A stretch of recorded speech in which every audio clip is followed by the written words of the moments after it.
Welcome to My Utmost for His Highest for April 3rd. If you had known, let's look at Luke 19, verse 42. Luke 19, 41 and 42 says, "As he approached Jerusalem and saw the city, he wept over it and said, 'If you, even you, had known on this day what would bring you peace, but now it is hidden from your eyes.'" If you had known. Jesus entered Jerusalem triumphantly, and the city was stirred to its very foundation. But a strange God was there, the pride of the Pharisees.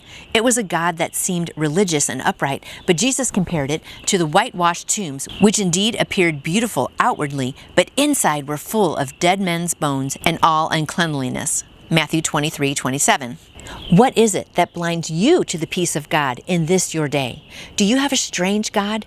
Not a disgusting monster, perhaps an unholy nature that controls your life?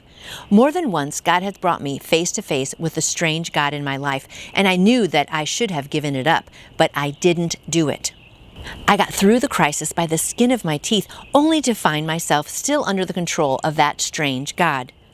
I am blind to the very things that make for my own peace. It is a shocking thing that we can be in the exact place where the Spirit of God should be having His completely unhindered way with us, and yet we only make matters worse, increasing our blame in God's eyes. If you had known, God's words here cut directly to the heart with tears of Jesus behind them. These words imply responsibility for our own faults. God holds us accountable for what we refuse to see or are unable to see because of our sin. And that's the problem a lot, right? Our sin. And now they are completely hidden from our eyes because you have never completely yielded your nature to Him. Oh, the deep, unending sadness for what might have been. God never opens the doors that have been closed. He opens other doors, but He reminds us that there are doors which never have been shut, doors which have no need to be shut. Never be afraid when God brings back your past. Let your memory have its way with you. It is a minister of God bringing its rebuke and sorrow to you. God will turn what might have been into a wonderful lesson of growth for the future. And isn't that true? I mean, we really just need to, repent of things and then just look at how we can change that and have it be for our future. But, God is just calling us to Himself, and He really wants us just to be following Him. And I'm going to go back and read that one thing again. What is it that blinds you to the peace of God in this your day? Do you have a strange God? Not a disgusting monster, but perhaps an unholy nature that controls your life?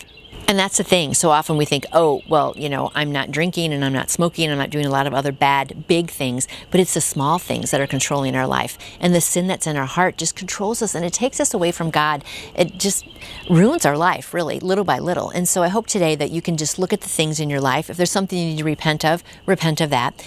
God will help you get through those hard times. And just know that Jesus' sacrifice, that's provided the way that we can be forgiven. So don't let the sin in your life or the bad things you've done just control your life. Give them over to God, and He can free you to have a life of grace and peace. I hope that is your joy today, knowing that you've been forgiven and you can have grace and peace in your life. And I'll see you back here tomorrow. You can order your own copy of the My Utmost for His Highest devotional book by going to utmost.org. And I would love to answer any questions you may have about faith in Jesus. Just email me through my website, nancyjoytoyou.com. And I hope you go out and shine for Him today. See you tomorrow.